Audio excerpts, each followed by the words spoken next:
किसी ने बड़े कमाल की बात कही है कि जब आपको गुस्सा आए तो गुस्से में कुछ बोलने से पहले 100 तक गिन लेना, और जब आपको बहुत ज्यादा गुस्सा आए तो गुस्से में कुछ बोलने से पहले 1000 तक गिन लेना। नमस्ते दोस्तों, मेरा नाम है आरजे कार्तिक। आप देख रहे हैं एक नई कहानी। ये छोटी सी कहानी एक व्यापारी की, जो अपने देश में रहकर के व्यापार कर रहा था, लेकिन उसे लगता था कि विदेश जाएगा, ज्यादा पैसा कमाएगा और बड़ा बिजनेस करेगा। उसका ये शुरू से मन था, लेकिन उसके घर वालों ने कहा कि बेटा उम्र हो चली है, शादी करनी जरूरी है, तो उसकी शादी करवा दी गई। शादी के कुछ महीने के बाद एक बार फिर से उसने जिद अपने पिताजी को बताई कि मुझे बाहर जाकर के पैसा कमाना है। अपनी वाइफ को बात बताई। उसकी वाइफ ने कहा कि ठीक है, आप जाना चाहते हैं जाइए, जैसी आपकी इच्छा उसमें मेरी इच्छा, आपको जो अच्छा लगता है वो आप कीजिए, हमारे जीवन को अच्छा बनाना आपके हाथ में। अपनी गर्भवती पत्नी को घर पर ही छोड़कर अपने माता पिता के पास वो व्यापारी विदेश चला गया। वहां रहकर के अच्छा बिजनेस करने लगा, धीरे धीरे और पैसे कमाने लगा। तकरीबन 16-17 साल वो बाहर रहा। घर पर पैसे भिजवाता था, चिट्ठियां भिजवाता था, इस तरफ से चिट्ठी जाती थी, इस तरीके से कम्युनिकेट करता था। लेकिन जब उसे लगा कि उसने बहुत सारा पैसा कमा लिया, अब तो घर वापसी करनी चाहिए, तो उसने जहाज का अपना टिकट करवाया और शाम में वो जहाज में रवाना हो गया। पानी की यात्रा थी, पानी के जहाज में था, लंबा समय लगने वाला था। अपने साथ में सामान लेकर के, पैसा लेकर के, जो कुछ कमाया था वहां से निकल पड़ा था। जहाज में एक दिन बीता, दूसरे दिन उसे एक ऐसे व्यक्ति से उसकी मुलाकात हो गई जो बहुत ज्ञानी था, लेकिन थोड़ा सा दुखी उदास सा बैठा हुआ था। तो ये व्यक्ति उसके पास में गया, व्यापारी, और पूछने लगा कि आप भाई साहब उदास क्यों बैठे हैं? तो उसने कहा कि मैं इस देश में अपनी ज्ञान की बात बेचने के लिए आया था, जो मेरे पास फॉर्मूलाज हैं वो बताने के लिए आया था, लेकिन कोई खरीदने के लिए तैयार नहीं है। ये जो व्यापारी था, जिसने विदेश से इतना पैसा कमाया था, वापस अपने देश जा रहा था, तो इसने को लगा कि यार यहां से इतना पैसा कमाया है, ये मेरी कर्म भूमि रही है, तो क्यों ना इसका मान रखने के लिए एक ज्ञान की बात तो कम से कम इस व्यक्ति से ले ही लेता हूं। तो उसने पूछा कि आप मुझे कोई भी अपना ज्ञान का एक फॉर्मूला बता दीजिए, मैं आपको, आप जो बोलेंगे पैसा दूंगा। वो जो उदास व्यक्ति था वो खुश हो गया। उसने कहा हाँ जरूर, मैं आपको एक काम की और ज्ञान की बात बताऊंगा, लेकिन बदले में आपको 500 गोल्ड कॉइन्स देने होंगे।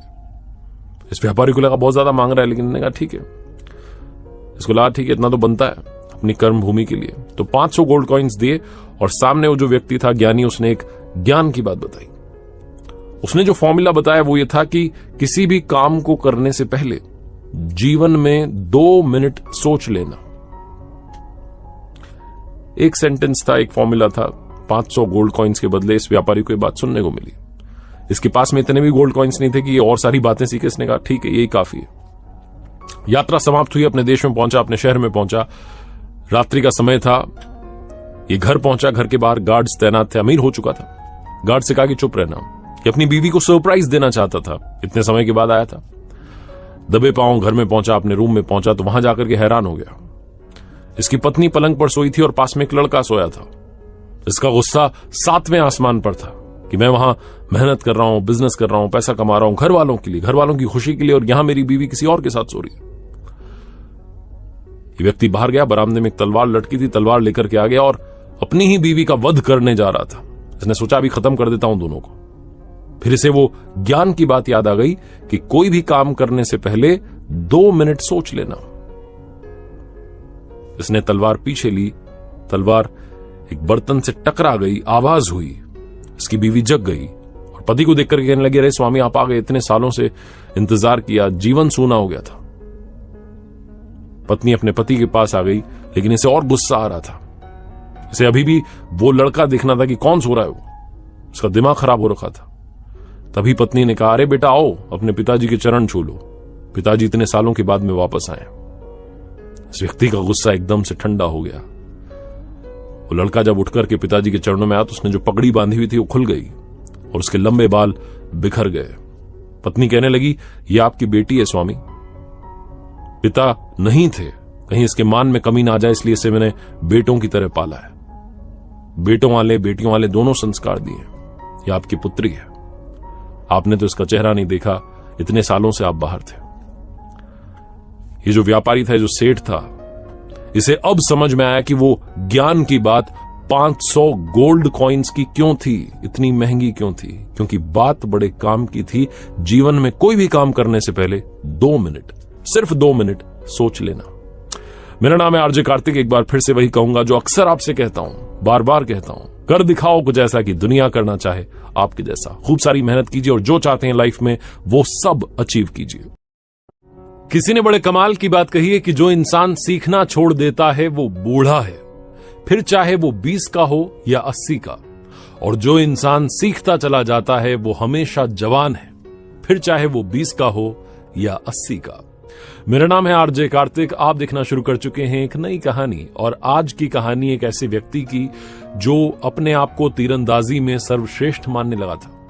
उस लड़के को लगता था कि वो कोई सा भी निशाना हो उसे भेद सकता है, उसके बराबर का तीरंदाज पूरे राज्य में नहीं है। हालांकि लोग उससे कहते थे कि आपसे भी अच्छा एक तीरंदाज है, और हमेशा उसे एग्जाम्पल देते थे कि हमारे राज्य के जो सेनापति थे, जो अब रिटायर हो चुके हैं, संन्यास ले चुके हैं, जंगलों में रहते हैं, वो तुमसे अच्छे तीरंदाज हैं। लेकिन वो हमेशा उनको इग्नोर मारता था। वो जहां कहीं भी जाता था लोगों को बुलाता था कि आ जाओ मेरे साथ में कंपटीशन करो, और वो मतलब होता है ना बुलजाई, लगातार बुलजाई मारता था। एक दिन उसे लगा कि मैंने सबको तो हरा दिया, मुझे उनके पास भी जाना चाहिए जिनको लोग बेस्ट कहते हैं, सर्वश्रेष्ठ कहते हैं, जो पहाड़ों में रहते हैं। कठिन रास्ता था, उसे पार करके पहुंचा ऊपर पहाड़ पर। झोपड़ी बना करके वो सेनापति रह रहे थे। एक वक्त में महान सेनापति थे, लेकिन अब उन्होंने रिटायरमेंट ले लिया था, संन्यास ले चुके थे, सन्यासी बन गए थे, अपनी जिंदगी के आखिरी पड़ाव पे थे। ये लड़का वहां पहुंचा और जाकर के उनको प्रणाम किया और कहने लगा कि मैंने सुना है कि आप हमारे राज्य के महान सेनापति हैं। मैंने तो आपके वो युद्ध वगैरह देखे नहीं है, लेकिन आपके बारे में सुना काफी है, और आज मैं यहां आपको चुनौती देने के लिए आया हूं, चैलेंज देने के लिए आया हूं। आपको पता है मैंने तीरंदाजी सीख ली है, ऐसे ऐसे निशानों को भेद देता हूं जिनके बारे में कोई सोच नहीं सकता। आओ मैं आपको अपनी कला का प्रदर्शन करके दिखाता हूं। उसने जो निशाना था वो साध के दिखाया, बुलजाई मारी, उसके बाद में जो दूसरा तीर छोड़ा वो उस पहले वाली तीर को भेदता हुआ निकल गया। वो जो सेनापति थे, जो सन्यासी बन चुके थे, मंद मंद मुस्कुरा रहे थे। उन्होंने कहा ठीक है, बहुत अच्छा कर रहे हो। अच्छा एक काम करते हैं, तुम यहां चुनौती लेकर के आओ, मैं तुम्हें एक और चुनौती देता हूं और उससे मालूम चलेगा कि कौन सबसे अच्छा है। लड़का और कॉन्फिडेंट था, उसने कहा ठीक है सर, आ जाइए, बताइए कहां चल रहा है। तो उन बाबा के पीछे वो चलने लगा। वो सेनापति जो सन्यासी बन चुके थे पहाड़ के एकदम कोने पर पहुंच गए। पहाड़, दो पहाड़ों के बीच में खाई थी, उस जगह पर वो पहुंच चुके थे। उस लड़के को लगा कि पता नहीं क्या करवाने वाले हैं। थोड़ा ध्यान से उसने देखा तो उन दो पहाड़ों के बीच में खाई में एक छोटा सा टूटा फूटा सा पुल था। किसी ने ऐसे ही लकड़ी का काम चलाओ पुल बना दिया था। वो जो सन्यासी थे, वो बाबा जो एक वक्त में सेनापति थे, धीरे धीरे चलने लगे और बीच में जाके खड़े हो गए। ये दूर से देख करके डर गए कि क्या करवा रहे हैं। उन्होंने कहा अरे आ जाओ, डरो मत। जैसे तैसे धीरे धीरे वहां तक ही पहुंचा। उसके बाद उन्होंने कहा कि यहां होगी वो असली परीक्षा।